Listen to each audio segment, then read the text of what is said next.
Very good morning. બહુ જ સરસ મજાની તરોતાજા સવાર છે. અમદાવાદમાં આજે ખરેખર સરસ સવાર પડી છે, કારણ કે એક બાજુ પ્રિય મોરારી બાપુની કથા ચાલી રહી છે, માનસ નવજીવન, ગાંધીજી અને કસ્તુરબાને સમર્પિત. બીજી બાજુ મરીઝ સાહેબ 102 નોટ આઉટ થયા. મરીઝ સાહેબ આમ એટલે એ શરીરથી આઉટ થયા છે, આપણા સ્મૃતિની અંદર એમના શબ્દોમાં નોટ આઉટ જ રહ્યા છે. એટલે સૌમ્ય છે અહીં પડાવેલા અને અભિજાત અને એ બધાની સાથે એક મરીઝનો સરસ મજાનો કાર્યક્રમ છે. અને ત્રીજી આપણી આ સવાર છે. અને એ સિવાય લગ્નગાળામાં માલનારા લોકોની તો સવાર ક્યારની, એ તો સાંજ સવાર બધું જ સરસ સુશોભિત છે. હું હમણાં જ સાહેબને કહેતો હતો કે એલડીની સાહિત્ય સરિતામાં હવે હું મહેમાન ન કહેવાઉં, હું યજમાન કહેવાઉં. કારણ કે 3 વર્ષ હું પેલું અચળાંક હોય ને ફિઝિક્સમાં, પ્રક્રિયામાં કેટલાક અચળાંકો હોય કોન્સ્ટન્ટ, એટલે બાકીનું વેરિયેબલ થયા કરે અને એક કોન્સ્ટન્ટ હોય. એમ સાહિત્ય સરિતામાં હવે મને એવું લાગે છે કે હું કોન્સ્ટન્ટ થઈ ગયો છું. પણ મને મજા એ આવે છે.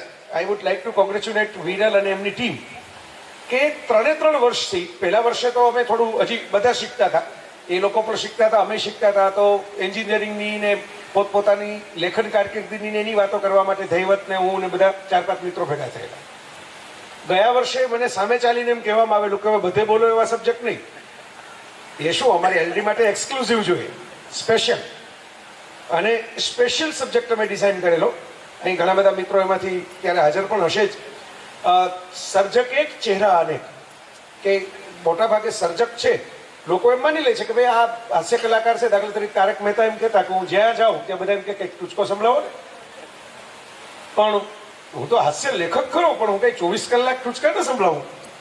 મને દુઃખ થાય, મને પીડા થાય, મને આનંદ હોય, હું મૌન રહેવા માંગતો હોઉં.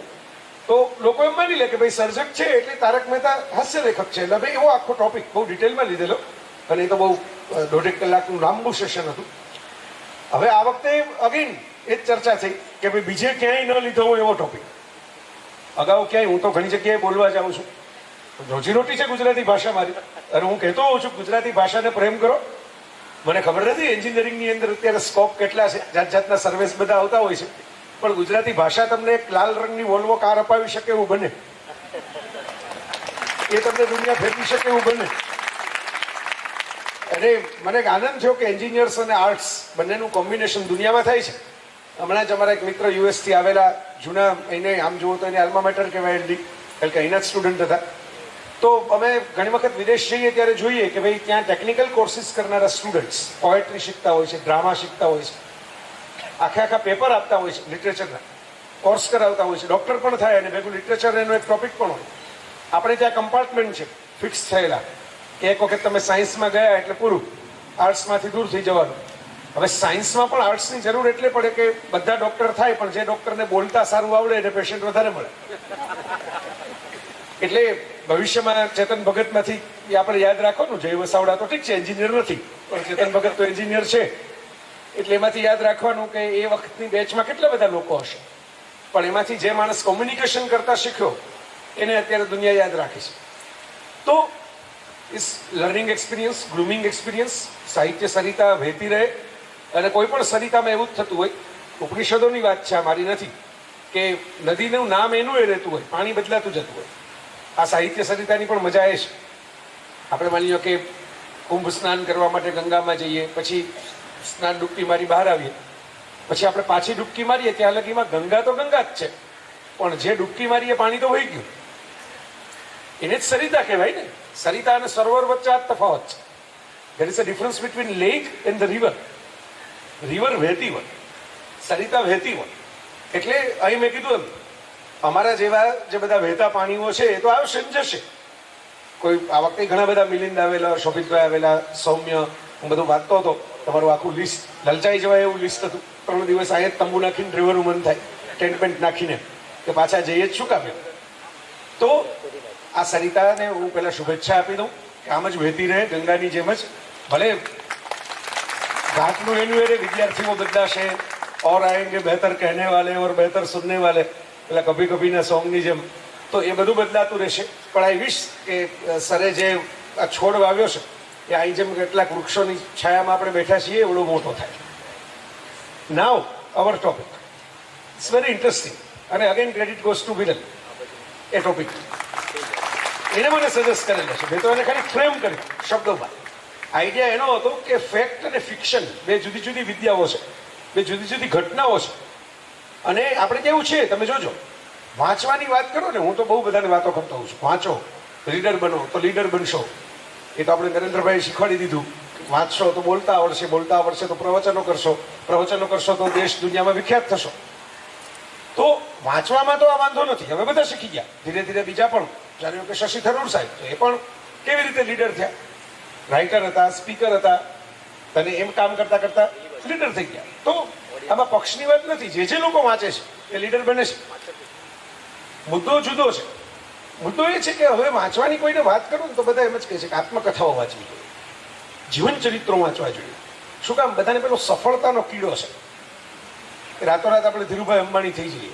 ધીરુભાઈ અંબાણી એમના જે ખરા સિક્રેટ હોય સફળતાના, એમની જીવન કથામાં ખોલ્યા જ ન હોય. એ એમના સીઈઓને પણ પૂરી ખબર ન હોય.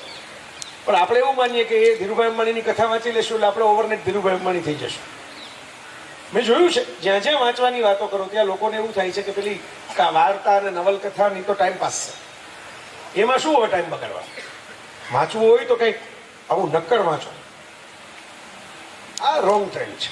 ફેક્ટ અને ફિક્શન વાળી વાત મારે શરૂ ત્યાંથી જ કરવી છે. એમાંથી જ આ કદાચ વિષય આવ્યો હશે. પછી એને ફ્રેમ કર્યો અમે સત્ય અને સાહિત્ય. એક બાજુ સાહિત્ય છે જેને આપણે કલ્પના સૃષ્ટિ કહીએ છીએ, એક બાજુ સત્ય છે જે વાસ્તવિકતા છે. અને આમ જુઓ તો વાસ્તવની આંખ છે. તમે જુઓ છો જે નજર સામે, તમે એમ કહો છો કે મારી આંખે જોયેલી, સગી આંખે જોયેલી રિયાલિટી છે. બીજી કલ્પનાની પણ આંખ છે.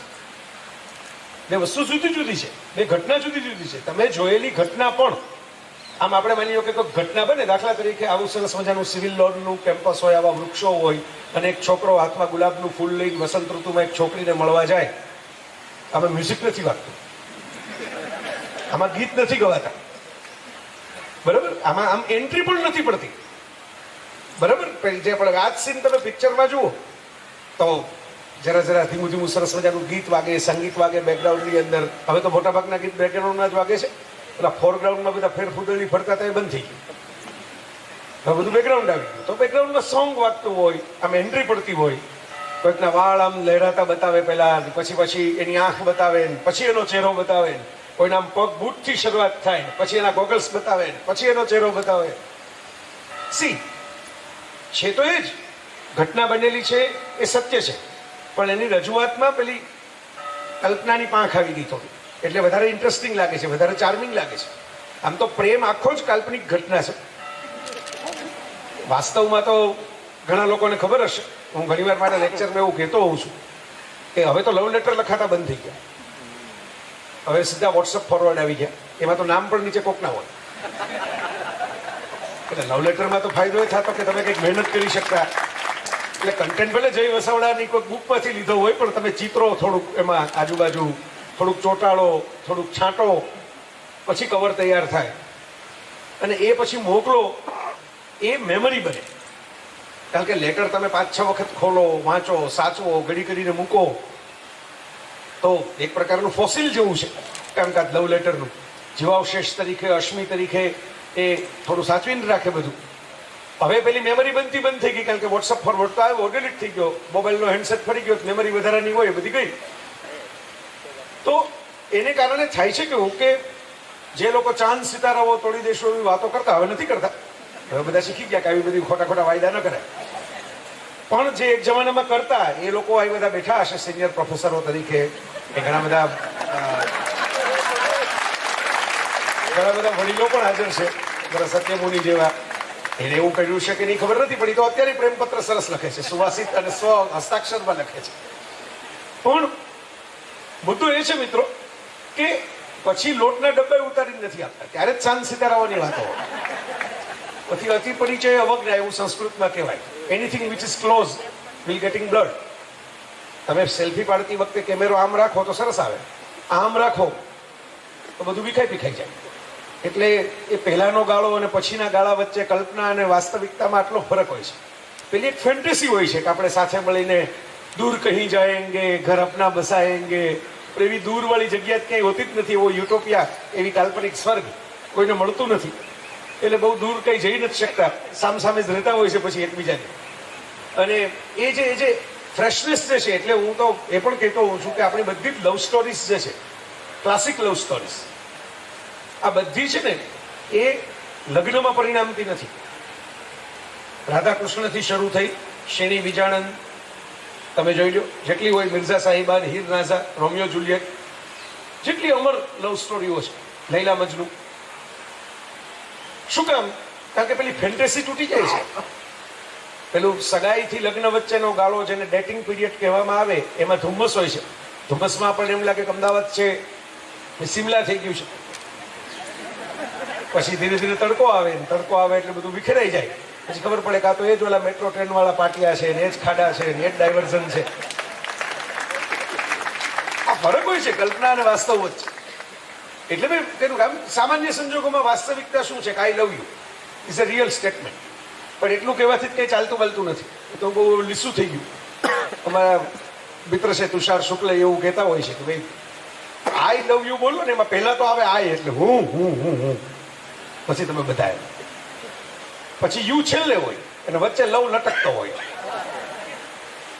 તો સેન્ટેન્સમાં મહત્વ નથી, પણ સાહિત્ય ક્યાં આવે, લિટરેચર ક્યાં આવે, શબ્દની તાકાત ક્યાં આવે કે જ્યાં તમે એનામાં કલર ઉમેરો, જ્યાં તમે એનામાં સ્વાદ ઉમેરો. જેમ લોટ પડ્યો હોય તો આપણે કોરો નથી ખાઈ શકતા. ઇવન મસાલાની પણ ચપટી તમે એમને લઈને મોઢામાં મૂકો તો કંઈ સ્વાદ નહીં આવે. થોડું મરચું ખાઈ જાઓ, થોડું જીરું ખાઈ જાઓ, થોડું મીઠું ખાઈ જાઓ, એમ કંઈ મજા નહીં આવે. મજા તો ત્યારે આવશે જ્યારે when you are cooking something. જ્યારે તમે કાચું શાક ખાશો તો મજા નહીં આવે. બધું જ કાચું નહીં મજા આવે. Anything which is raw, uncook is not tasty. પણ જ્યારે તેલ પણ તમે એમને પી જાઓ ને 2 ચમચા, નહીં મજા આવે. હજુ આ બધું સત્ય છે ને. આપણા રસોડાથી શરૂ થાય છે, સાહિત્યને મૂકો બાદ. આપણા રસોડાથી આ વિષય શરૂ થાય છે. બધું સત્ય છે, બધું ફેક્ટ છે. અને છતાં એમાં ટેસ્ટ નથી. ફેક્ટમાં ટેસ્ટ નથી. રિમેમ્બર થાય, સત્યમાં સ્વાદ નથી હોતો. સત્યને અણી હોય છે, લોહી કાઢી નાખે, પણ સ્વાદ નથી હોતો. સ્વાદ માટે તમારે એને રાંધવું પડે. એ જ લોટમાંથી કંઈક તમે પૂરીઓ તળો, એ જ લોટમાંથી ઢોકળીનું શાક બનાવો. આપણે ત્યાં ભારતમાં તો એવું છે કે એક ખાલી ચણાનો લોટ તમારી પાસે હોય તો ખાલી થઈ જાય. એના પુડલા કરી શકો, એના થેપલા કરી શકો, એની પૂરણપોળી કરી શકો ચણાના લોટમાંથી, બરાબર. એની દાળ પણ કરી શકો, એના ભજીયા પણ કરી શકો. તો મહત્વની વાત એ છે કે જ્યારે બધા જ ઇન્ગ્રેડિયન્ટ્સ ભેગા થઈને એક ચોક્કસ માત્રામાં એક નવું સ્વરૂપ ધારણ કરે ત્યારે ટેસ્ટી બને છે, ત્યારે સ્વાદિષ્ટ બને છે. એટલે માણસે આ સાહિત્યની ઉડાન શરૂ કરી. પેલું આઈ લવ યુ કેવું એમાં બહુ ટેસ્ટ નથી આવતો, એ તો કીધા રાખે. ઘણા તો એવા હોય, આપણે ગુજરાતીઓ તો બધા રક્તદાન કરે કે ન કરે, અંગદાન કેડેવર ટ્રાન્સપ્લાન્ટ માટે કરે કે ન કરે, પણ હૃદયદાન તો બહુ કરે કોલેજમાં હોય ત્યારે. સાહેબના આવા કિસ્સાઓ આવતા હશે ટેબલ ઉપર. સવારથી સાંજ સુધીમાં 5-6 જગ્યાએ આપી આવે. બીક લાગે કે પછી કોઈક રાખશે નહીં રાખે, એટલે શું 5-6 જગ્યાએ ઇન્વેસ્ટમેન્ટ કર્યું હોય તો એક જગ્યાએથી તો રિટર્ન આવે એમ. તો આ જે વાત છે એમાં મેં કહ્યું હતું, એમાં સત્ય છે. હું તને ચાહું છું એ સત્ય છે, પણ એમાં સાહિત્ય નથી, એમાં ઇવેન્ટ નથી, એમાં ડ્રામા નથી, એમાં મેમરી બને એવું કંઈ નથી, એમાં સામી વ્યક્તિ યાદ રાખે અને મનમાં વિચાર કરે એવું કંઈ નથી. પણ સાહિત્ય જ્યાં એન્ટ્રી કરે, તને મેં ચાહી હતી યુગોથી પ્રચંડ સહરાના રણની તરસથી. જો ત્યાં કલ્પના આવી ને કે તમે આમાંથી એ કદાચ કવિ જેટલું ઓળખું છું, બરાબર, જેટલો એમનો બાયોડેટા મેં વાંચેલો છે, એ કંઈ ગયા નહોતા ત્યાં સહરાના રણની અંદર.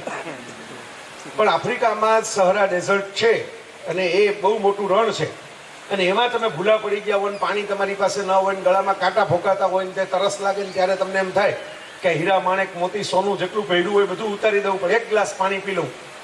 એ જ તડપ ભેગી થાય, એમ મેં તારી ચાહત કરી હતી. જો આ સાહિત્ય છે,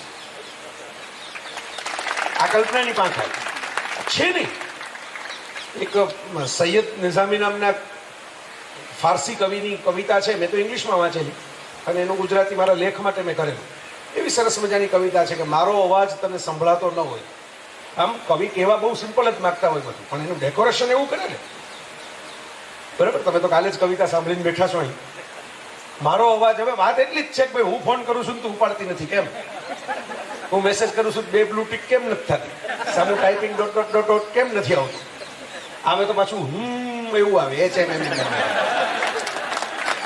કવિને પ્રોબ્લેમ આટલો જ છે, બીજો કઈ જાજો પ્રોબ્લેમ છે નહીં મોટો, પણ હવે એને મૂક્યો છે કેવી રીતે આ જ પ્રોબ્લેમ. મારો અવાજ તને સંભળાતો ન હોય એમાં ઉમેર એક મહેલ, એમાં ઉમેર એક ઝરૂખો, એડ એડ એડ. આપણે પેલા પ્રોસેસ કરતા હોઈએ 12મા સાયન્સના ઓલા એક્સપેરિમેન્ટલ લેબોરેટરીમાં, એમાં ના આવે કે આટલું નાખો પછી આ નાખો પછી આ નાખો પછી આ નાખો, એડ. પેલા મહેલ ઉમેર, પછી ઝરૂખો ઉમેર, એમાં ઉમેર એક રાજકુમારી, રૂઢી રૂપાળી સુંદરી, જેવી તેવી રાજકુમારી નહીં એમ પાછી. એમાં ઉમેર એક આશિકનું દિલ,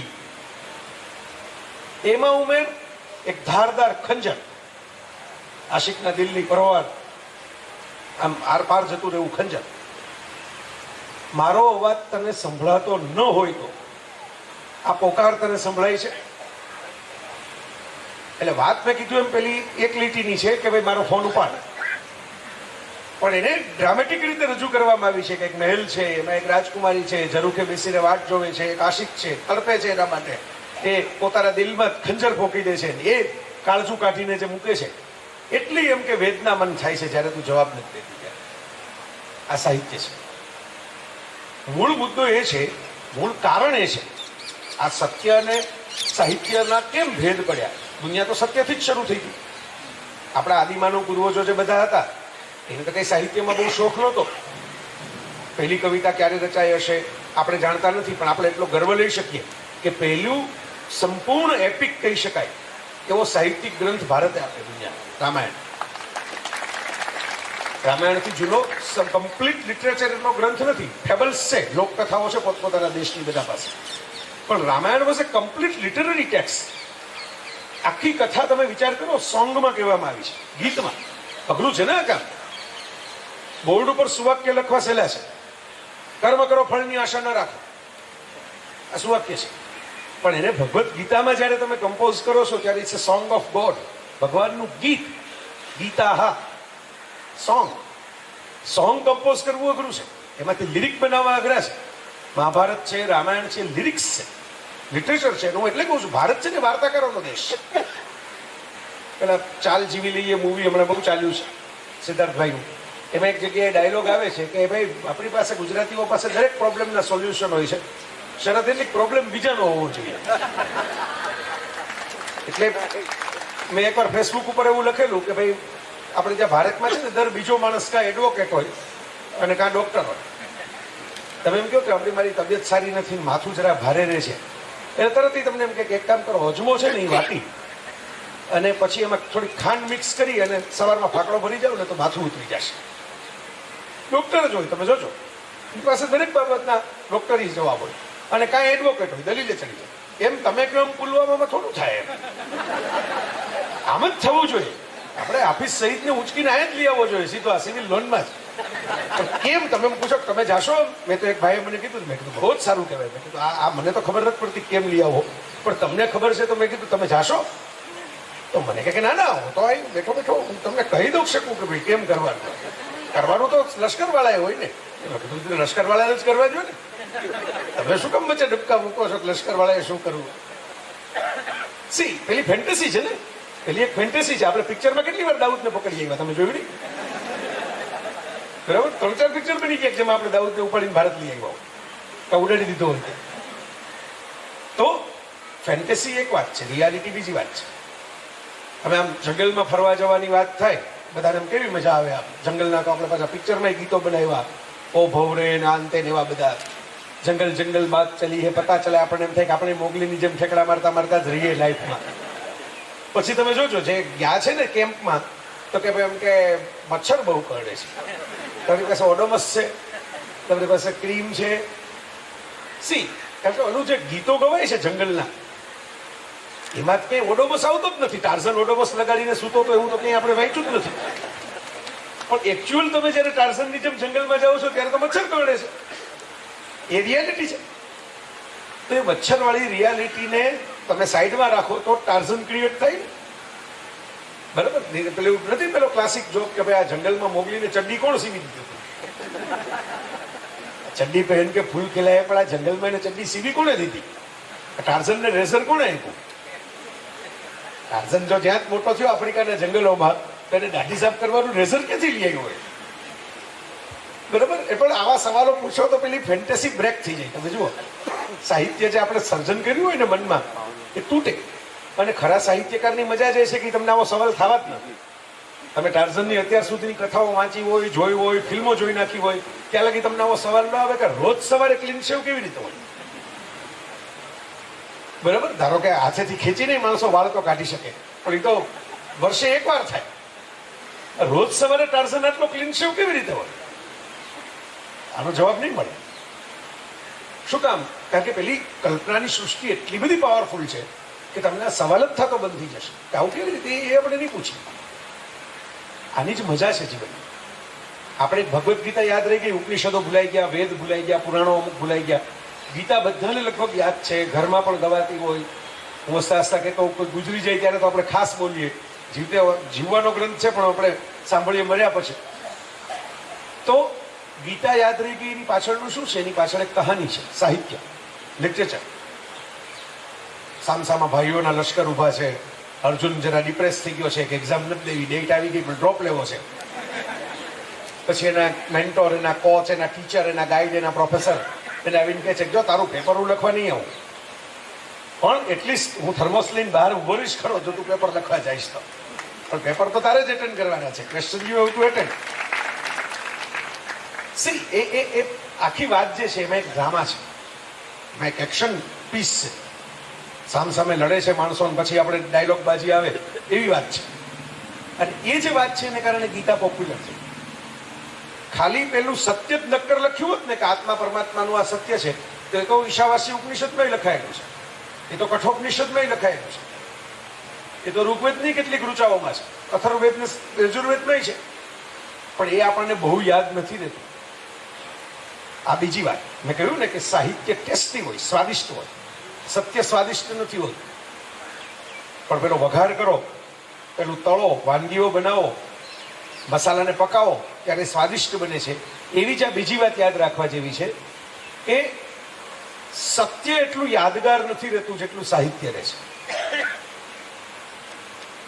સત્યમાં ડ્રામા ઉમેરવો પડે ને યાદગાર બનાવવો. પણ ઘણા લોકો એમ કે એકલા ગાંધીજીને જ બધા આખા દેશ કેમ યાદ કરે? બીજા નેતાઓ હતા જ. ગાંધીજી તો એવા માણસ નહોતા કે બીજા નેતાઓનું અપમાન કરે અથવા તો એવો હુકમ બહાર પાડે કે મારા સિવાય કોઈના નામ લેવા નહીં. છતાં કેમ બધાને રસ ગાંધીજીમાં વધારે પડે છે? કારણ કે ગાંધીજીની લાઈફ છે ને ફૂલ ઓફ ડ્રામા છે. રેક ટુ રિચીસ જર્ની જેવું છે. મોહનદાસ નામનો એવરેજ સ્ટુડન્ટ, જેના શિક્ષકો પણ ગભરાતા હોય કે ઇન્સ્પેક્શનમાં આ ભાઈ કંઈક ઉકાળે નહીં, બાજુવાળામાંથી જોઈ લેવું ટીચર કહેતા હોય, અક્ષર ગરબડિયા થતા હોય, જે ઘરેથી ભાગીને નાટક જોવા જતો રહેતો હોય, ઘરમાંથી સોનાનું કડું ચોરી લેતો હોય. સી આ કેવો એક સાવ ડાર્ક છેડો છે, જેને રસ્તામાં અંધારામાં રસ્તો ક્રોસ કરવામાં બીક લાગતી હોય. ત્યાંથી એક માણસ છે એ ઇન્ડિવિજ્યુઅલ પાવર ગેઇન કરતો કરતો, ગ્રોથ કરતો કરતો એ લેવલે પહોંચે કે જે એના દુશ્મનોની સામે જઈને ઊભો રહે અને છતાં એમ કે હું તમને હથિયાર નહીં ઉપાડું. જેની પાસે ફૂલ ઓન પબ્લિક પાવર હોય. અત્યારે તો લોકો પોતાના ફેન હોય તો એને ટ્રોલ કરાવવા માટે કહે, બરાબર, છતાં એમ કે નહીં આપણે કોઈને મારવાનું નથી, કોઈકને તમે મારો તો હું ઉપવાસ ઉપર ઉતરી જઈશ, કોકની સાથે માથાકૂટ કરશો તો હું મારી જાતને કષ્ટ આપીશ. એમાં એનો દીકરો હોય તો પણ ભલે. 14મી ઓગસ્ટે માની લો કે આ તો ગાંધી 150 છે એટલે હું યાદ કરું છું, પણ આમાં છે સત્ય અને સાહિત્યની વાત. ગાંધીજી તો શુદ્ધ સત્યવાદી, ક્યાંય સાહિત્યને લાગે વળગે નહીં. કોઈક ફરિયાદ કરી હતી કે ઓલા હરિવંશરાય બચ્ચન દારૂ પીવાની કવિતા સંભળાવે બધા, બેર કરાતે મંદિર મસ્જિદ, બેર કરાતી મધુશાલા. પછી ગાંધીજીએ બચ્ચન સાહેબને મળવા બોલાવ્યા એ જમાના, અને પછી કવિતા સાંભળી. ગાંધીજી એમ તો સૂઝ, ટાગોર પણ એમના મિત્ર, મેઘાણી એમના મિત્ર, એટલે સૂઝ ન હોય એવું તો ન હોય, રસ ન હોય. એટલે ગાંધીજીએ કહ્યું કવિતા મારો વિષય નહીં, પણ મને એટલી ખબર પડે કે આ કઈ દારૂની કવિતા તો નથી જ. આ કવિતા છે એ તો જીવનના રસની કવિતા છે, એટલે તમે આ સંભળાવવાનું ચાલુ રાખો, એવા આશીર્વાદ થાય. પોતે કઈ પિક્ચર જોવા જતા નહીં, એમના ઉપર ઘણા પિક્ચરો બની ગયા. તો પેલું સત્ય છે. ગાંધીજી જીવ્યા એ સંપૂર્ણ સત્ય છે. એમણે હાથે ચરખો કાત્યો. હવે ચરખો જેમને કાતવાનો આવે વિદ્યાપીઠમાં કોઈ વિદ્યાર્થી ભણતા હોય તેને ખબર હશે તો બોરિંગ લાગે છે. ઘણી વખત લોકો રજૂઆત કરવા જાય છે કે હવે આ બંધ કરાવો ને. બરાબર, જો એમણે ચરખો કાતવો બોરિંગ પ્રક્રિયા છે, પણ ગાંધીજી સાથે એક ચરખો જોડાયેલો હોય એ બહુ ઇન્ટરેસ્ટિંગ વિઝ્યુઅલ છે. લોકો એનો ખાસ સિમ્બોલમાં ડિઝાઇનિંગમાં ઉપયોગ કરે છે. બહુ મોટા મોટા ડિઝાઇનરો ચરખાનો સિમ્બોલ બનાવે છે ગાંધીજીને રિપ્રેઝેન્ટ કરવા. અહીં સાહિત્યવાળું પણ મૂળ વાતમાં જે ડ્રામા છે, જેણે પોતાની પોતલીમાં નોટ રાખવાનું ખિસ્સું ન રાખ્યું હોય એ માણસ રિઝર્વ બેંક ઓફ ઇન્ડિયાની નોટ ઉપર જઈને બેસે, એ ડ્રામેટિક મોમેન્ટ છે. તમે ગાંધીજીના જેટલા કોસ્ચ્યુમ્સ છે બધા અમદાવાદમાં તો બહુ બધા પુતળાઓ છે, અહીં આશ્રમ છે. તમે અલગ અલગ બધા બાપુની કથામાં પણ ગાંધીજીની કસ્તુરબાનું પેલું મોડલ રાખવામાં આવ્યું છે. તમને કંઈ ખિસ્સું નહીં દેખાય. તમે કલ્પના કરો ગાંધીજીની પોતળીમાં એક સરસ મજાનું ખિસ્સું હોય, એમાં ગાંધીજી પાકીટ રાખતા હોય, ખિસ્સામાંથી કાઢીને કોકને પૈસા દેતા હોય. તો તમને આમ દ્રશ્ય જ ફિટ નહીં થાય મગજમાં કે આ જામતું નથી બરાબર. સી કોક તમે આમ આપણે એક સેલ્ફી પડાવવા માટે ક્યાંક ગયા હોય અને ન પડે તો આપણને આમ આખી જિંદગીનો અફસોસ થાય હોય તો લોકો જાય છે અમુક જગ્યાએ એટલે ફોટા પડાવે. ફરવા નથી જતા. એ ધોધ હોય તો બેકગ્રાઉન્ડમાં ફોટો જોઈ ત્યારે ખબર પડે એટલે આપણે પહાડનો ફોટો પડાવ્યો એમાં ધોધ પણ હતો તો ઘરે આવીને જોયું. હું હસતા હસતા એવું કહેતો હોઉં છું કે જે ફોટા આપણા કેમેરામાં પડ્યા હોય છે મેમરી કાર્ડ કોર્સના ઓલા રિવિઝન આવે ને કી પોઈન્ટ્સ પરીક્ષા વખતે યાદ રાખવા. સાહિત્ય સત્ય કરતા વધુ સ્વાદિષ્ટ છે. સાહિત્ય સત્યમાં સ્વાદ ઉમેરે. સાહિત્ય સત્ય કરતા વધુ મેમોરેબલ, યાદગાર, સ્મૃતિમાં આવે. વધારે સ્મૃતિ વાળું છે, વધારે યાદગાર છે. કહાનીઓ યાદ રહી જાય છે, વાસ્તવિકતા ભૂલાઈ જાય છે. આપણા લાઈફમાં એવું હોય, તમે રિવાઇન્ડ કરો તમારી લાઈફને, જે બેસ્ટ મોમેન્ટ હોય કે કંઈક સ્કૂલમાં કોઈ ટ્રોફી મળી હોય, કંઈક કોઈ જગ્યાએ આપણે પહેલી વખત ફરવા ગયા હોય તો એની આસપાસ જે બીજી માથાકૂટ થઈ હશે ને, ધારો કે બેગનું નાકું તૂટી ગયું હશે જ્યાં ફરવા ગયા ત્યાં, એ બેગનું નાકું તૂટી ગયું નહીં ભૂલાઈ જશે, પણ એ ફરવા વાળું જે વિઝ્યુઅલ છે ને, તમે કંઈક ચકડોળની પાલખીમાં ઝૂલતા હશો એ તમારા મગજમાં છપાઈ જશે. એટલે ત્રીજી વાત આ મેં તમને કહ્યું, સત્યની તેજાબી અસર સાહિત્ય ઓછું કરે છે. સત્ય અને સાહિત્યમાં આ સમજવા જેવું છે. તો હવે અહીંથી એક નવી વાત શરૂ થાય છે, આપણો બીજો ફેઝ આજની વાત, ધ પાવર ઓફ ઇમેજિનેશન. આ તો તમારે એન્જિનિયરિંગમાં કામ લાગે એવી વાત છે. પાવર ઓફ ઇમેજિનેશન જેટલું શોધવા જેટલું તો હવે આમે શોધાઈ ગયું. તમે વિચાર કરો, મોબાઈલ શોધાઈ ગયા, બધા લગભગ એક સરખા લાગવા માંડ્યા. એટલે હવે એક કંપનીએ નક્કી કર્યું કે આપણે ફોલ્ડ, ડબલ ફોલ્ડ થાય એવો મોબાઈલ બનાવીએ. સેમસંગે હમણાં એક ગેલેક્સી ફોલ્ડ એવો લોન્ચ કર્યો છે મોબાઈલ. એટલે કે બેઝિક ડિઝાઇનમાં હવે ફેર થઈ શકે એમ નથી, એ તો હવે પરફેક્ટ થઈ ગયું. આ માઇક્રોફોનની બેઝિક ડિઝાઇન પરફેક્ટ થઈ ગઈ. વધુમાં વધુ તમે એને લેપલ બનાવો, અહીં ભરાવો, અહીં ભરાવો, અહીં ભરાવો, પણ માઇક્રોફોનનો બેઝિક કોન્સેપ્ટ હવે ડેવલપ થઈ ગયો. લાઇટનો બેઝિક કોન્સેપ્ટ ડેવલપ થઈ ગયો. પંખાનો બેઝિક કોન્સેપ્ટ ડેવલપ થઈ ગયો. તો બેઝિક કોન્સેપ્ટમાં કંઈ થઈ શકે એમ નથી. તો હવે તમારે ઇમેજિન કરવું પડે કે વધારાના કયા આઈડિયા લડાવી શકે. ટીવી બધા એક જ સરખા દેખાય છે. જુઓ, હોટલમાં જાઓ, ઘરમાં જાઓ, બધા એક જ સરખા કાળા રંગની ટ્યુબ વાળા ફ્લેટ બેક ટીવી છે. તો ટીવી વેચવા કેવી રીતે? અને તમે જુઓ કેટલાક એક્ઝિસ્ટન્શિયલ ક્વેશ્ચન હોય. દાખલા તરીકે ફેશનમાં બધાને એવા શર્ટ, એવા ડ્રેસ જોતા હોય કે જે કોઈની પાસે ન હોય, એટલે એક્સક્લુઝિવ, અને એવા જોતા હોય જે ટ્રેન્ડમાં ચાલતા હોય. It's a classical paradox. જો ટ્રેન્ડમાં ચાલતા હોય તો બધા પાસે હોય એને ટ્રેન્ડ કહેવાય. તમારે એવું નથી જોતું કે ટ્રેન્ડની બહારનું હોય. જોઈએ છે ટ્રેન્ડી અને પાછું જોઈએ છે એક્સક્લુઝિવ. જોજો, આવા ઘણા પેરેડોક્સ છે જીવનમાં, સાહિત્યમાં, ઇમેજિનેશનની દુનિયામાં.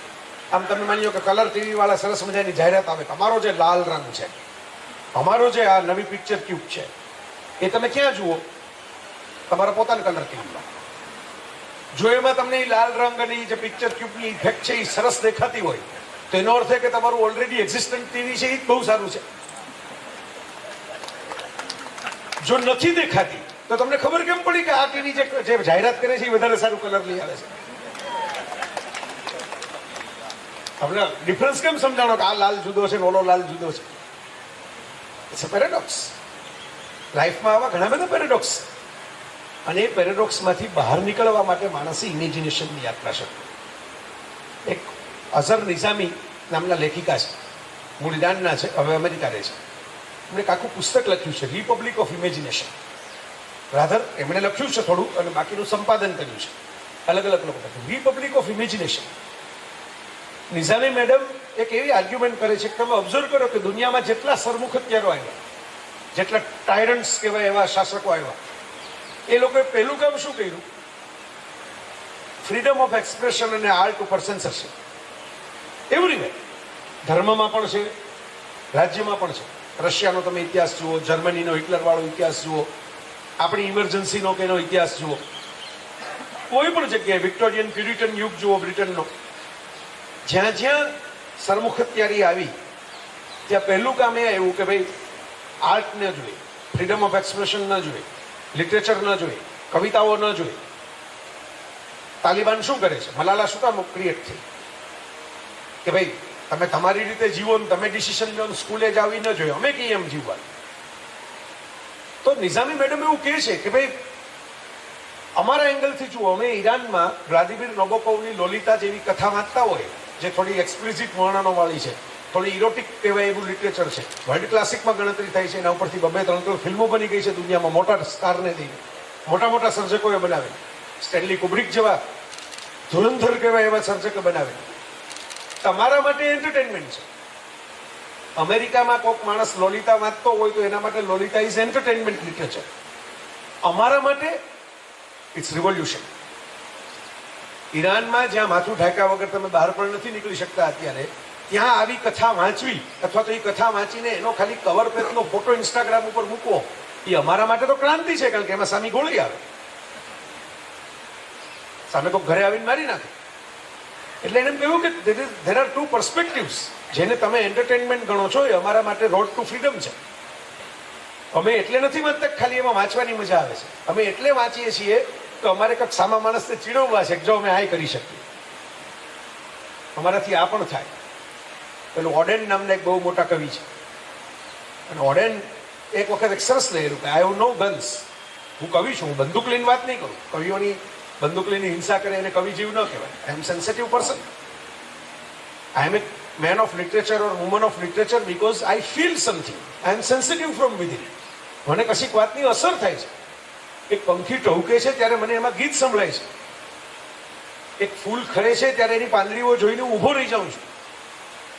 આ મારી લાગણી છે, મારી સેન્સિટિવિટી છે. બે પક્ષે જોઈએ. જાપાનમાં પેલું સાકુરા ફેસ્ટિવલનો અત્યારે ટાઈમ આવશે હમણાં. ચેરી બ્લોસમના વૃક્ષો ને ગુલાબી ગુલાબી ફૂલો આવે. તો વચ્ચે આપણે જેમ રોડ બને છે એમ રોડ પહોળા થતા હતા, અને એમાં ચેરી બ્લોસમના વૃક્ષોની આખી એક હાર હતી, ને બહુ જૂનું વૃક્ષ હતું. એ કપાતમાં જતું હતું. બધા પેલા એન્જિનિયરો આવીને બધું ગોઠવાઈ ગયા ત્યાં, અને એનું સાધનો પણ આવી ગયા, જેસીબી મશીન ને બધું જે કહેવાય.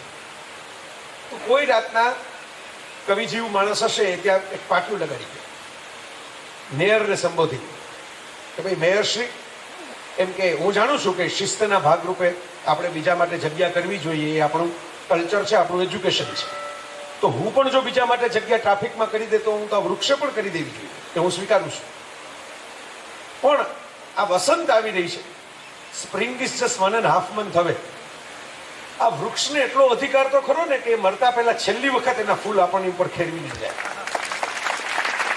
હું એટલી રિક્વેસ્ટ કરું કે આટલા રોડનો ભાગ છે ને એ 1.5 મહિના એને છેલ્લું ખીલી લેવા દે, પછી આપણે એને માનભેર વિદાય આપશું, એને વાલથી ભેટશું, અને પછી આ શહેરમાંથી એને રવાના કરશું.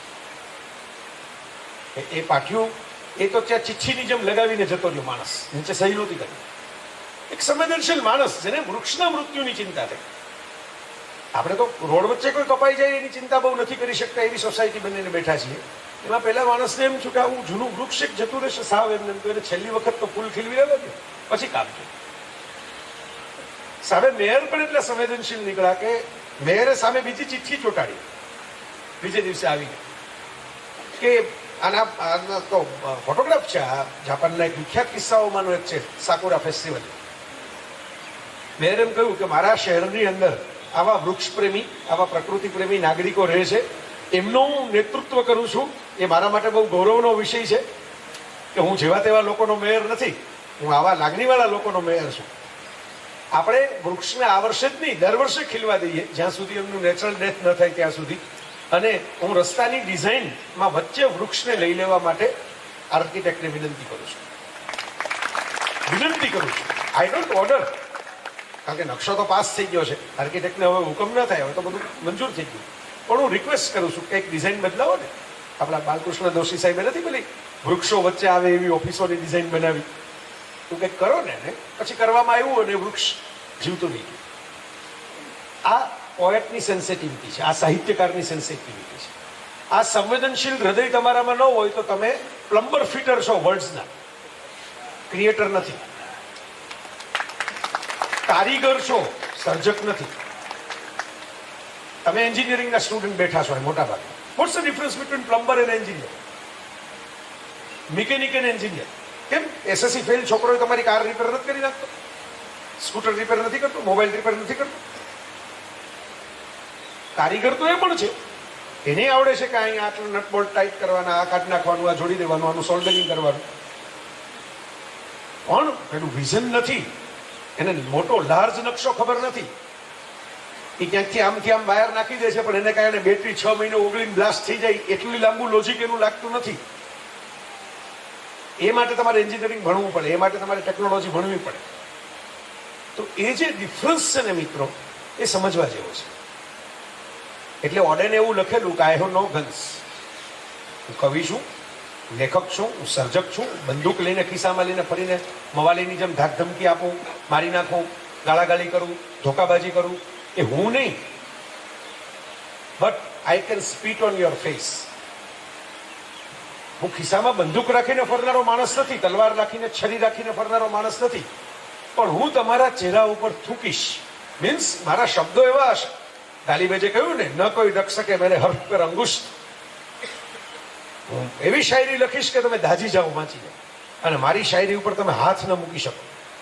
એટલી ગરમા ગરમ હશે, એટલી પ્રજાળતી અને બાળતી હશે. ના આંખી સે ટપકા તો ફિર લહુ ક્યા હૈ. આંખમાંથી આંસુ નહીં ટપકાવું, લોહી ટપકાવીશ. આમાંથી લોકોએ ક્રાંતિઓ બેઠી કરી, તમને ખબર હશે. ફ્રાન્સની અંદર લેખકોએ ક્રાંતિ ક્રિએટ કરી, કવિઓએ ક્રાંતિ ક્રિએટ કરી. કેટલા બધા લોકો દુનિયાના ઇતિહાસની અંદર. એકાદ કવિતા દુષ્યંત કુમાર, પીડાનો કવિ, બળવાનો, વિપ્લવનો, ક્રાંતિનો કવિ. હો ગઈ પીર પર્વત સી પિઘલની चाहिए, इस हिमालय से कोई गंगा निकलनी चाहिए. બહુ ફેમસ થઈ ગઈ છે. ત્યારે બાજુ યુવકોત્સવમાં તો બહુ એક જમાનામાં વખણાતી.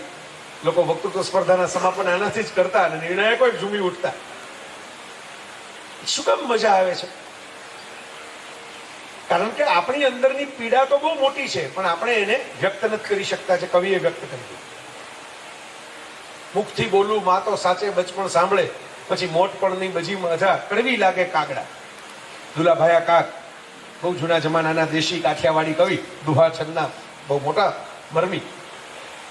મારી મા વિશે હું ઘણું બધું ચાહતો હોવા છતાં જે વ્યક્ત નથી કરી શકતો, એ બે લીટીમાં કવિએ વ્યક્ત કરી દીધું. જેમ મેં કીધું ને કે આપણો સેકન્ડ ફેઝ, આ સેકન્ડ ફેઝ એ છે મિત્રો કે સત્યને સાહિત્યની જરૂર એટલે પડે છે કે સત્ય પોતાની જાતને સંપૂર્ણ એક્સપ્રેસ નથી કરી શકતું. ફિલિંગ છે, એક્સપ્રેશન નથી. મને કોઈક બહુ ગમે છે, પણ પછી આપણે ઓલો ચિઠ્ઠી લખીએ ને ફાડીએ ને ફેંકીએ ને ડૂચા વાળીને પાછા કચરા ટોપલીમાં નાખીએ. હજી નહીં, હજી આવતું નથી, હજી પકડાતું નથી. કેમ ગમે છે? કેવું ગમે? સામા માણસને કેમ વ્યક્ત કરીને સમજાવું? ત્યાં લિટરેચર આવે, ત્યાં પોએટ્રી આવે, ત્યાં ડ્રામા આવે, ત્યાં સ્ટોરી આવે. અને આ વાત સમજવા અને શીખવા જેવી છે જીવનમાં. જે સાહિત્યની આપણે વાતો કરીએ છીએ એની સાથે જોડાયેલો એક આખો ઇતિહાસ. માણસ, મેં કીધું, માદીમાનવ તરીકે રહેતો હતો ત્યારે સાહિત્ય નહોતું, ફેન્ટેસી નહોતી, ઇમેજિનેશન નહોતું. આઈન્સ્ટાઈન જેવો માણસ, બ્રેઇન ઓફ ધ મિલેનિયમ કહેવાય એવો તેજસ્વી માણસ, એમ કહે છે કે ભાઈ imagination is more power than knowledge. કલ્પનામાં જ્ઞાન કરતા વધારે શક્તિ છે. શું કામ? કારણ કે આઈન્સ્ટાઈન એમ કહે છે કે imagination is love letters from tomorrow, are the love letters from tomorrow. કલ્પનાઓ જે છે ને તમારી ફેન્ટેસીઝ, એ આવતીકાલે તમને લખેલા પ્રેમપત્રો છે. આજે તમને ઉડવાની કલ્પના આવે છે તો આવતીકાલે તમે હેલિકોપ્ટરને વિમાન બનાવશો. આજે તમને પાણીની અંદર જવાની કલ્પના આવે છે તો આવતીકાલે તમે સબમરીન બનાવશો. ટુમોરો, આવતીકાલ તમને પત્રો લખે ત્યારે ઇમેજિનેશનમાં ક્રિએટ કરે. It's a time travel. તમે આંખ વીંચો, આપણે આમ વિચાર કરીએ કે મહાભારતનું યુદ્ધ ચાલી રહ્યું છે, કૃષ્ણ ઊભા છે, રથ પડ્યો છે, ટાઈમ ટ્રાવેલ કરાવી દે તમને. અરેબિયન નાઇટ્સ શું છે? અરેબિયન નાઇટ્સને જો તમે શાંતિથી જુઓ તો છે શું? એક રાજા છે, ક્રૂર છે, સ્ત્રીઓ માટે એને ધિક્કાર છે. એની પત્ની બેવફા નીવડી ત્યારથી એને સંકલ્પ લીધેલો છે કે ભાઈ જેટલી સ્ત્રીઓ હોય એને પતાવી દેવાની. અને રાજા છે એટલે એને તો મોજ મુજબ પતાવી દે. એટલે આમ કે માસ મર્ડર કરવાને બદલે એમ કે લગ્ન કરવાના, સુહાગરાત ભોગવવાની, બીજે દિવસે સવારે માથું કાપી નાખે. તલવાર લઈને જ આવે શયનખંડમાં. This is the back story of Arabian Nights. Arabian Nights means Saladin, Sinbad ખલાસી. તમને એમ લાગે કે આવી મજાની સરસ મજાની વાર્તાઓમાં આવી ભયાનક, ક્રૂર, આટલી બધી બ્લડ શેડિંગ વાળી ગોરી, આવી ગોરી ઇંગ્લિશમાં શબ્દ છે, પેલા આપણી ગોરી પાછી બહુ જુદો છે, ગુજરાતી ગોરી. તો આવી કહાની પણ એ છે. એમાં શહરજાદી નામની વજીરની દીકરી એમ કહે છે કે ભાઈ મને પરણાવો. વજીર એમ કહે છે તને પરણાવું શું કામ? તો સલામત જ એટલે છો મારી દીકરી છો, બાકી બાદશાહ ગમે ને મારી નાખે થોડી. તો કે નહીં, મારે બીજી નિર્દોષ છોકરીઓનો જીવ બચાવવો છે, મને પરણાવો. અને એ પૌણે છે, શયનખંડમાં આવે છે, બાદશાહ ઉઘાડી તલવાર લઈને જ આવે છે, રાબેતા મુજબની પદ્ધતિ મુજબ. રોજે રોજ એને તો આ જ કરવાનું છે. એક પ્રકારનું સેડિસ્ટ રિવેન્જ. પેલું અચ્છા સિલા દિયા તુને મેરે પ્યાર કા વાળા જે મોડ હોય ને, તો શહરજાદી એમ કહે છે કે આપ મને મારી જ નાખવાના હો તો મારી એક ઈચ્છા એવી છે કે હું રોજ રાત્રે સૂતા પહેલા મારી નાની બહેનને વાર્તા કહું છું. તો એને બોલાવીને એક વાર્તા જે આજના દિવસની છે એ કહી દઉં. બાદશાહ કે એમાં શું થવાનું, મારી નાખવાની છે ને, ભલે જ વાર્તા કહે. એટલે નાની બેન દિનારજાદી, આ બધા નામ છે કેરેક્ટર, એને બોલાવવામાં આવે છે. એને શહરજાદી વાર્તાની શરૂઆત કરે છે, ઉડતા ઘોડાની પહેલી વાર્તા. અને વાર્તા સવાર પડે છે, બાદશાહ તો ખોવાઈ જાય છે વાર્તામાં, સાંભળતો હોય છે ત્યાં બેડરૂમમાં જ બેઠો બેઠો. તો સવાર પડે છે અને વાર્તા અધૂરી રહી જાય છે. એટલે એકતા કપૂરની સિરિયલનો એપિસોડમાં ના પેલા કોકની આંખ આમ થઈ ગયું હોય, મોઢું આમ થઈ ગયું હોય, ત્યાં અટકી જાય એટલે તમારે પછી બીજો એપિસોડ જોવો જ પડે. એટલે પેલી દિનારજાદી નાની બહેન જે છે એ જતી રહે છે. બાદશાહ કે પછી શું થયું? એટલે શહરજાદી કે અમારો એવો નિયમ છે કે બે બહેનો વાર્તા રાતના જ કે એકબીજાને, સૂરજ ઉગી ગયા પછી ન કે. બાદશાહ કે પણ મને એન્ડ જાણવો છે આનો. તો એ તો આવતીકાલ રાત્રે હું કહીશ. બાદશાહ એમ થયું કે આપણા ઘરમાં જ છે ને, કાલ મારી નાખશું, એમાં શું, આજે નથી મારી નાખીએ, એન્ડ તો ખબર પડે કે વાર્તામાં આગળ શું છે. બીજે દિવસે પેલી ઉડતા ઘોડાની વાર્તા પૂરી થાય છે, બીજી વાર્તા શરૂ થઈ જાય છે. એમાં તો સિંદબાદ ખલાસી તો 7 સફર, એટલે પાછી લાંબી લાંબી ચાલે. અલાદીનનો ચિરાગ એ મોટી વાર્તા. ધીરે ધીરે વાર્તાનો રસ એવો જામે છે, સંસાર શરૂ થઈ જાય છે. બાદશાહ તલવાર લઈ આવતો બંધ થઈ જાય છે. વાર્તા સાંભળીને પોતાના નિર્ણયો બદલી નાખે છે. અને એવું કહેવાય છે કે 1001 રાત, 1001 નાઇટ્સ એટલે અરેબિયન નાઇટ્સ. મૂળ શબ્દ છે અલિફ લેલા, પણ એને અંગ્રેજીમાં કીધું કે 1001 રાત એટલે 3 વર્ષ થઈ ગયા. તમે જો, જસ્ટ ઇમેજિન. 3 વર્ષે શહરજાદી એમ કહે છે કે હવે કાલ સવારે તમારે મને મારવી હોય. એટલે બાદશાહ કે પણ હું શું કામ તમને મારી નાખું? લે, તમે મારા આટલા પ્રિય રાણી છો, હું શું કામ તમને મારી નાખું? ના, તમે આ તો શરૂઆત આપણે એમ થઈ ગઈ, મારી નાખવા વાળી વાત છે.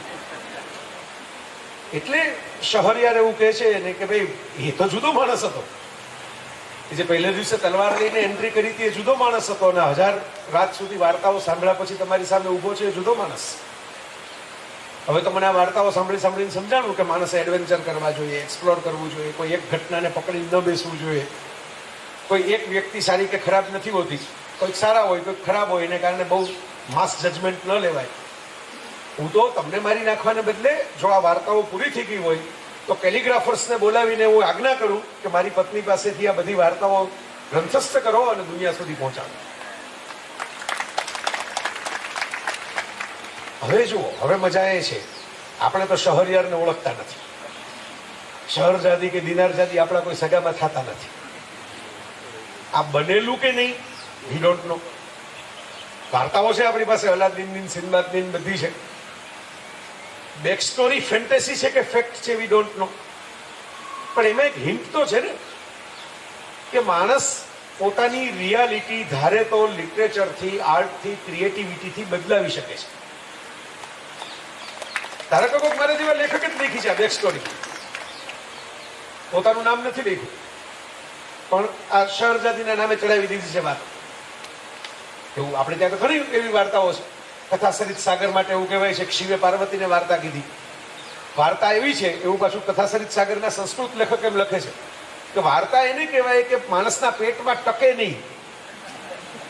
તમે બહુ સારું પિક્ચર જોઈને બહાર નીકળો ને, તમે ગલી બોય જોઈને બહાર નીકળો એટલે પછી તમે ભાઈબંધને, ફ્રેન્ડને, બેનપણીને ફોન કરો, બહુ સારું પિક્ચર, ચાકાચક પિક્ચર છે. એમાં પછી છે ને ઓલો રણવીરસિંહ આલિયાને જે રીતે કે છે ને પછી ફટાકો મારી દે ને આલિયા, ઓલો કે પણ મારે જોવાનું બાકી છે હજી. ઓલું અંદર જે ફટફટાટ થઈ ગયું ને સારું પિક્ચર જોયા પછી કે આ બહાર કાઢ્યા વગર તો કેમ નીકળવું એમ, એટલે ઓલો ફટાકો મારી દે, ફટાકો પછી તો એટલે ઓલો કેક મારે જોવાનું બાકી છે તો જ આગળ ચાલુ થાય. પછી એમાં એક સીનમાં છે ને ઓલો MC શેર આવે છે ને એ જે બતાવ્યો જ ને એની અંદર, એટલે ઓલો કે પણ મારે જોવાનું બાકી છે ભાઈ. આમાં ઘણા એવા હશે કમળા એમ કહેશે કે હવે તમે ક્યાં ચાલુ કરી દીધું, अपना टाइम भी आएगा एम, અત્યારે શું કામ ચાલુ કરો છો, અમને જોવા દો. સી આ જે વાત છે ને, પહેલા સસ્પેન્સ પિક્ચર જોયા તો એ બોર્ડ ઉપર લખી નાખતા આ ખૂની છે, એટલે બાકીના ક્લાસમાંથી કોઈ જોવા જ ન જાય પછી પિક્ચર. તો આ જે વાત છે તમે વિચાર કરો કે અંદરથી માણસને પેલો કથાસરિત સાગરમાં લખાયેલું છે, શિવે પાર્વતીને વાર્તા કીધી. મૂળ તો વાત બહુ ઇન્ટરેસ્ટિંગ છે, 21મી સદીની છે. પાર્વતીએ શિવને એમ કીધું કે મને કંટાળો આવે છે, આઈ એમ ફિલિંગ બોર્ડ. આ બહુ ડિપ્રેશન પછીનો મોટો રોગ છે આ કંટાળો.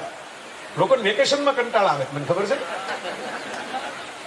બરોબર કે આ વેકેશન તો બહુ આવ્યું, હવે બોર થઈ ગયા વેકેશનમાં ની માંડીને, હવે કંઈક ભણાવો, પછી પાછા ભણવા બેસાડો તો પાછો એમાં કંટાળો આવે તો હવે રજા પાડો. જ્યાં છીએ ત્યાં આપણે સુખી હોતા જ નથી, આપણું સુખ કંઈક બીજે જ ડિપોઝિટ કરીને રાખીએ. તો આઈ એમ ફિલિંગ બોર્ડ એવું પાર્વતીએ કીધું, એટલે શિવે કીધું કે એમ હોય ને બોર્ડમ દૂર કરવા માટે હું તમને હાલો ટીવી ચાલુ કરી દઉં, જો મોબાઈલ આપે.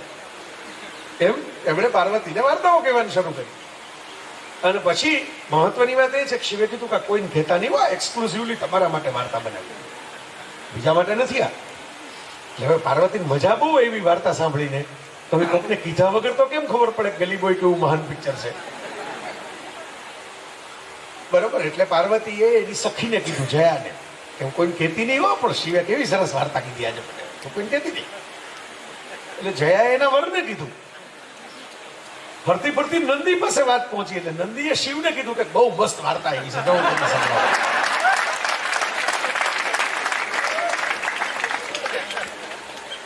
એટલે શિવને ખબર પડી કે આ ક્યાંથી આવી ગયું આ બધી વાતો, બહાર લીક કેવી રીતે થઈ આપણી એક્સક્લુઝિવ કહાનીઓ.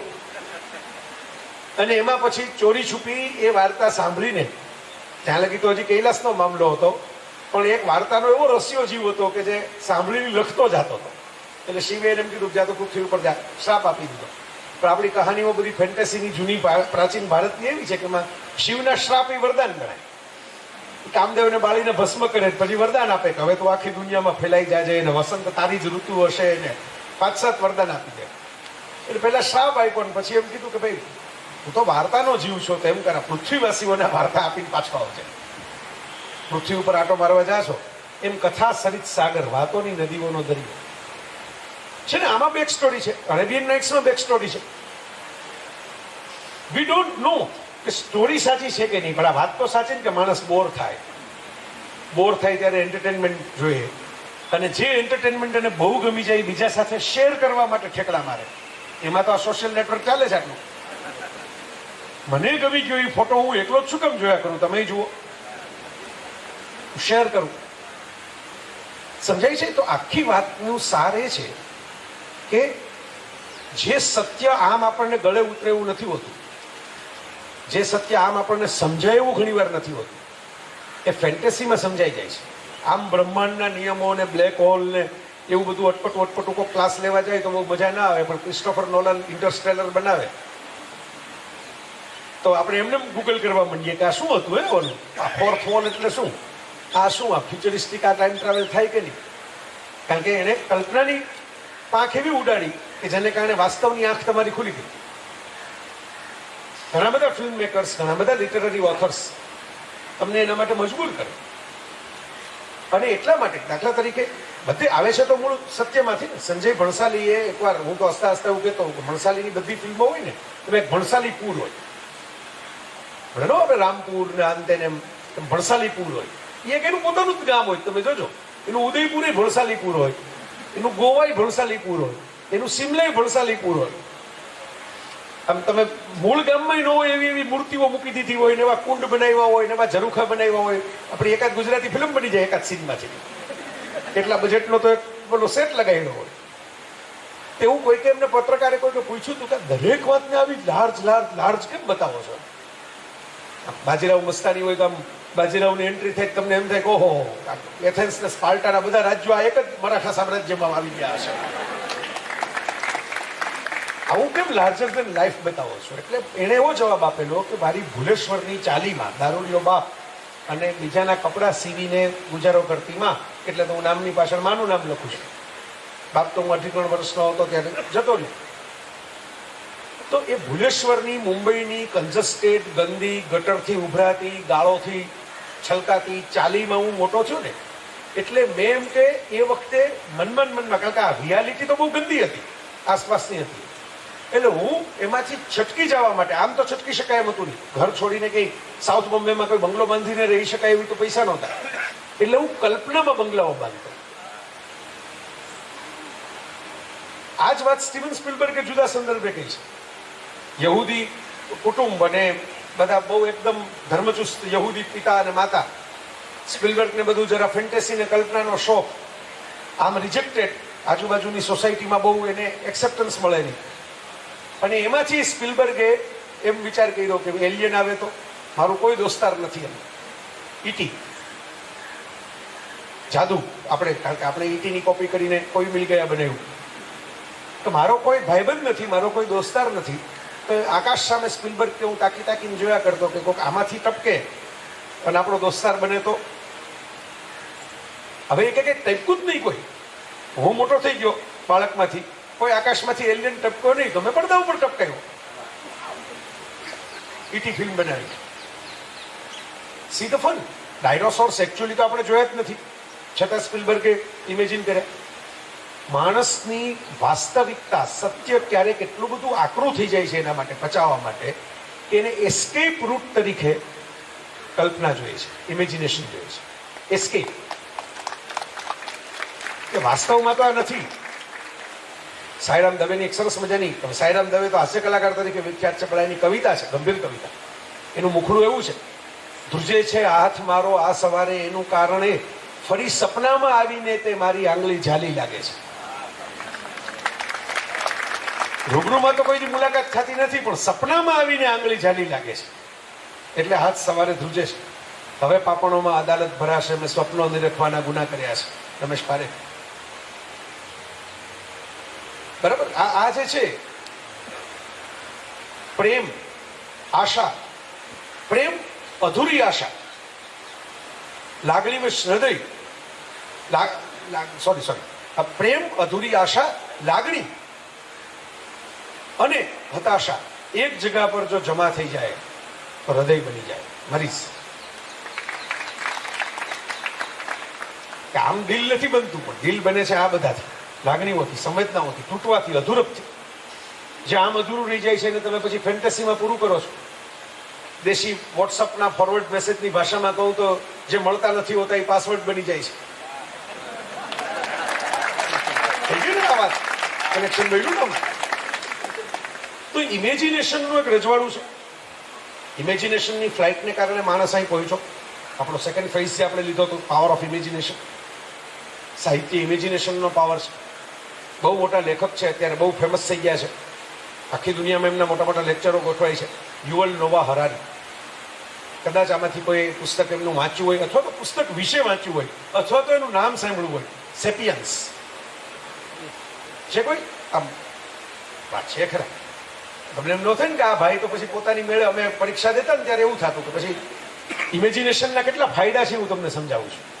હું મેનેજમેન્ટની પરીક્ષા દેતો હતો, ક્યારેક એકાદી એવી થિયરી આવે જે આપણે ન વાંચી હોય, બરાબર, કે ડગલાસ મેકગ્રેગરની થિયરીનું એમ કે વિવેચન કરો મેનેજમેન્ટનું. એટલે હું એમ કહેતો કે great management thinker Arnold Stallone has already quoted about Douglas McGregor.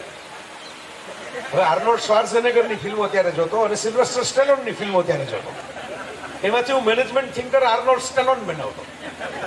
હવે થાય શું કે ઓલા પરીક્ષકને કોમ્પ્લેક્સ થઈ જાય કે હારું આપણે નથી વાંચ્યું લાગતું કે આર્નોલ્ડ સ્ટેલોન નામના કોઈ મોટા થિંકર છે. આ વિદ્યાર્થીઓ વાંચ્યા હવે ચોપડીઓ ને આપણે નથી વાંચી શકતા લાઇબ્રેરીમાં જઈને, એટલે 2 માર્ક વધારે આપે. લખવાનું આપણે જ જે લખવું હોય એ બરાબર. ડગલાસ મેકગ્રેગર ઉપર કઈ ન લખો તો ચાલે, ઓલું ન હોય રામનવમીનો નિબંધ લખો તો કે રામનવમી રામ માટેનો તહેવાર છે, રામનવમી નવમીના દિવસે આવે છે, રામનવમી એટલે રામનવમી. બરાબર, પાના ભરાવા જોઈએ ને જરા, ખોકરો તો થવો જોઈએ નાખો એમ. તો આજે સિચ્યુએશન આવી થાય, આ પાવર ઓફ ઇમેજિનેશન તમને બચાવી લે. હમણાં અમેરિકામાં એક ટીચર બિચારા સસ્પેન્ડ થઈ ગયા. આફ્રિકાના સાહેબ કિંગડમ ઉપર નિબંધ લખવાનો હતો. એટલે જે અમેરિકામાં કે ભાઈ આફ્રિકન પ્રજા કેવી રીતે રહે છે, ત્યાંની અત્યારે મોટા ભાગે તો સરમુખત્યારશાહી છે, ત્યાંની રાજ્ય વ્યવસ્થા કેવી છે, એનો નિબંધ થયો 15 માર્કનો. એટલે બ્લેક પેન્થરનો, એવેન્જર્સનો, માર્વેલ કોમિક્સનો દેશી કાઠિયાવાડીમાં કહું તો રહુડિયો કોઈક વિદ્યાર્થી હશે, તો પરીક્ષક ફિલ્મના શોખીન નહીં હોય એટલે એને બ્લેક પેન્થર નહીં જોયું હોય, એટલે એને ખબર નથી કે કોઈ વાકાંડા તો માર્વેલ કોમિક્સમાં હોય. એટલે એને જે આવડું એક્ઝેક્ટ આર્નોલ્ડ સ્ટેલોન જેવું છે. આ 20 વર્ષ પહેલા અજમાવેલી ફોર્મ્યુલા હતી. હવે તમને આ તો તાજો દાખલો કહું છું. એટલે એને એમ થયું કે ભાઈ આ બહુ કંઈક મોટું કિંગડમ છે, સાયન્ટિફિકલી આટલું બધું ડેવલપ છે, ત્યાં આટલા બધા ઇન્વેન્શન થાય છે, આપણે જ વાંચ્યું નથી કેમ કરીને એને માર્ક આપી દીધા નિબંધમાં. પણ બીજા ભાઈબંધો હોય ને, શેરિંગ વગર તો માણસ રહી નથી શકતો. એટલે ઓલા છોકરાએ બીજા એના જે ફ્રેન્ડ્સ હતા એને કીધું કે આપણે તો વાકાંડાનું લખી આવ્યા હોય. એટલે પછી માર્ક આવ્યા એટલે ઓલા ઉપરથી જ આવ્યા કે આ તો વાકાંડાનું લખી આવ્યા સાહેબ, આને છે ને માર્ક આવ્યા. સાહેબની નોકરી કરી કે તમે જોયા વગરના માર્ક આપી દો છો આવા કિંગડમના. એટલે ઇમેજિનેશનના કેટલા બધા પાવર છે. પણ હરારી સાહેબે એમના સેપિયન્સ પુસ્તકમાં બહુ ઇન્ટરેસ્ટિંગ વાત કરી છે, અને આ સાહિત્ય સંહિતાના ઓડિયન્સ પચાવી શકે.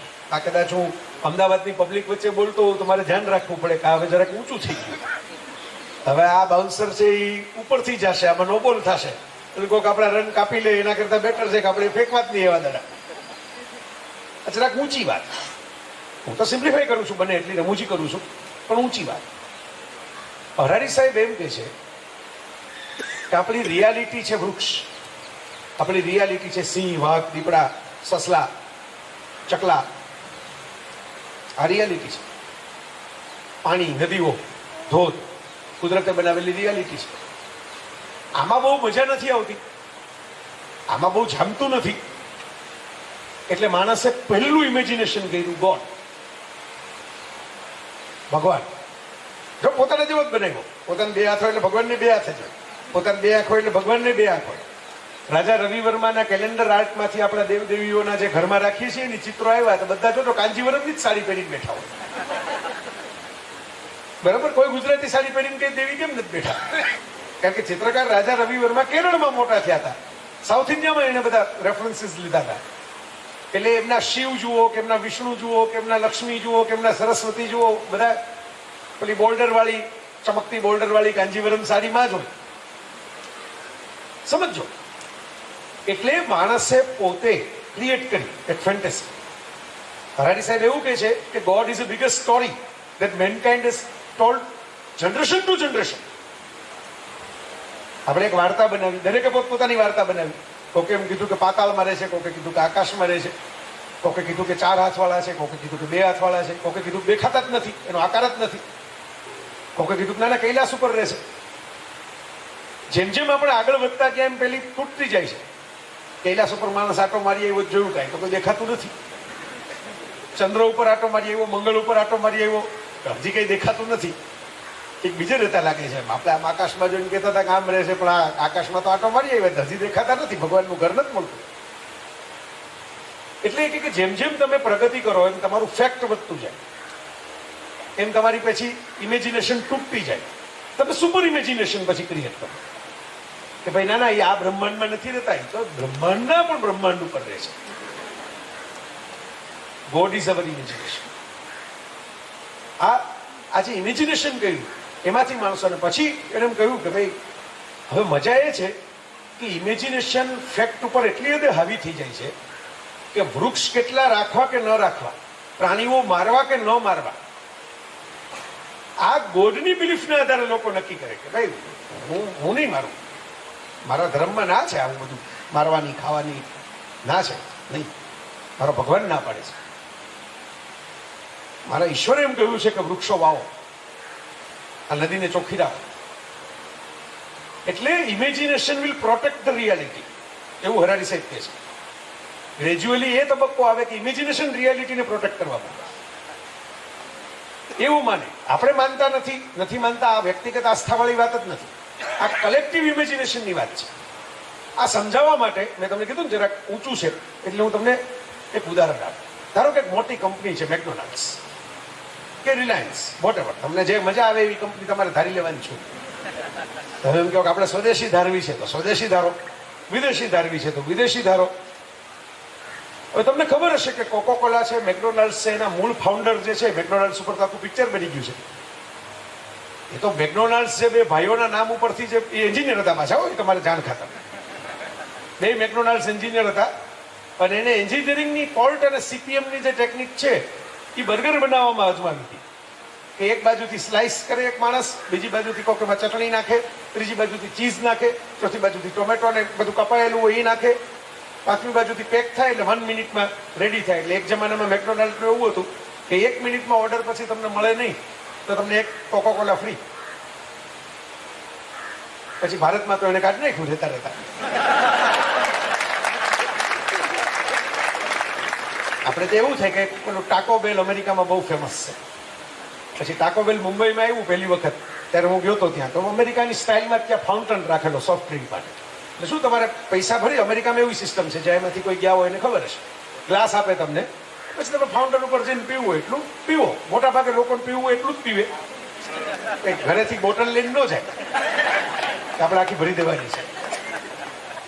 તો એ સિસ્ટમ એને અહીં પણ ઇન્ટ્રોડ્યુસ કરી. 6 મહિના પછી પાછો હું એ જ મોલમાં ગયો મુંબઈમાં, તો ઓલું ફાઉન્ટેન પાસે એક માણસ ઉભો હતો, એટલે ફાઉન્ટેન એમને અનએટેન્ડેડ હતો. હવે એક ભાઈ ઉભા રહીને ભરી દે. હમણાં હું ગયો પાછો 2 મહિના પહેલા, બરાબર, તો ફાઉન્ટેન જ નીકળી ગયો, ટ્રેમાં જ આવવા માંડ્યું ડ્રિંક. તમે જે ડ્રિંક એ ટ્રેમાં આવે, બસ તમારી ગ્લાસ આવે, ત્યાંથી અંદરથી જ ભરાય. એટલે મેં કીધું એમ કે અમુક સ્કીમો આપણે ત્યાં નીકળી જાય છે. આ મેકડોનાલ્ડ બંધુઓ સારા એન્જિનિયર હતા, એને આ ટેકનિક ઊભી કરી. ફાસ્ટ ફૂડ શબ્દ ત્યાંથી આવ્યો, જે ફૂડ ફટાફટ તૈયાર થઈને તમારા હાથમાં આવે, જે રંધાયાની રાહ ન જોવી પડે. તો ફ્રાન્સમાં મેકડોનાલ્ડ પ્રતિબંધિત છે, પેરિસની સેન્ટ્રલ એરિયામાં. શું કામ? ફ્રેન્ચ લોકો એવું માને છે કે જે ઝડપથી તૈયાર થાય એને ફૂડ જ ન કહેવાય. Cooking will take time. કુકિંગનું તો મ્યુઝિક જેવું હોય, પહેલા આલાપ આવે, પછી ધીરે ધીરે તાન આવે, પછી સૂર પકડાય, પછી ગીત આવે. એટલે પેરિસમાં આજની તારીખે they don't allow the McDonald's in the core Paris area, એ બહાર એમ, અહીં નહીં, અમારા મુખ્ય પેલામાં નહીં. કારણ કે અમારું તો ભાઈ તમે જરા આરામથી ખાઓ, આરામથી પકાવો, ઓર્ડર આપ્યા પછી અડધી કલાક વાઇન પીવો, એકબીજાની આંખમાં જુઓ, નશો ચડાવો, પછી ખાવાનું આવશે. તો મિત્રો, મેકડોનાલ્ડ્સ જેને ક્રિએટ કરી એમની પાસેથી તો રેક રોક નામના બહુ ઉસ્તાદ સેલ્સમેનની બ્રાન્ડ લઈ લીધી, એક્સપાન્ડ કરી, વર્લ્ડ ઓવર ફેલાવી. હવે તો રેક રોક પણ ગુજરી ગયા. Now it's corporation. એટલે એવું કોર્પોરેશન જે મોટું થઈ જાય એમાં એવું ન હોય કે મારા છોકરાનું આપતો જાઉં, એમાં તો બીજા લોકો ગોઠવાય પછી જે પ્રોફેશનલ્સ હોય. હવે લાખોની રોજગારી આપતું, લાખો જગ્યાએ પોતાની મિલકતો બનાવીને બેઠેલું, કારણ કે મેકડોનાલ્ડ પોતાની મિલકત બનાવે છે દરેક જગ્યાએ, ફ્રેન્ચાઇઝી આપે છે. આ મેકડોનાલ્ડ છે એમાં દાખલા તરીકે તમે એમ કહો કે કાલ ઉઠીને બર્ગર વેચાતા બંધ થઈ ગયા, ફ્રેન્ચ ફ્રાઈઝ વેચાતી બંધ થઈ ગઈ, તો મેકડોનાલ્ડ બંધ થઈ ગયું એમ કહેવાય? એને 2 વાનગી ઓછી કરી, 2 નવી ઇન્ટ્રોડ્યુસ કરી, ન કહેવાય, રાઈટ? કાલ ઉઠીને એને ઇન્ડિયન ડિવિઝન બંધ કરી દીધું, એશિયન ડિવિઝન બંધ કરી દીધું, 2 લાખ કર્મચારીઓને છૂટા કરી દીધા, તો મેકડોનાલ્ડ બંધ થઈ ગયું એમ કહેવાય? ન કહેવાય. એની એક બ્રાન્ચ બંધ થઈ, એની એક વિંગ બંધ થઈ. કાલ ઉઠીને મેકડોનાલ્ડે ફૂડ જ બંધ કરી દીધું, ફિલ્મ બનાવવાનું ચાલુ કરી દીધું. તો મેકડોનાલ્ડ બંધ થયું એમ કહેવાય?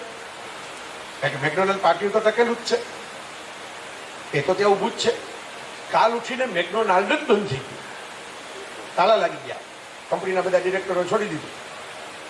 તો તમે એમ કહેશો ને કે એક મેકડોનાલ્ડ કંપની હતી, હો ભાઈ, અમે જાતા યાર, મફત બેસવા દેતા, ઓર્ડર નો આપો તો, એટલે બહુ જાતા. એટલે મેકડોનાલ્ડ તો છું જ ને, મેકડોનાલ્ડ કંપની બંધ થઈ ગઈ છે, મેકડોનાલ્ડ નામ નથી બંધ થઈ ગયું.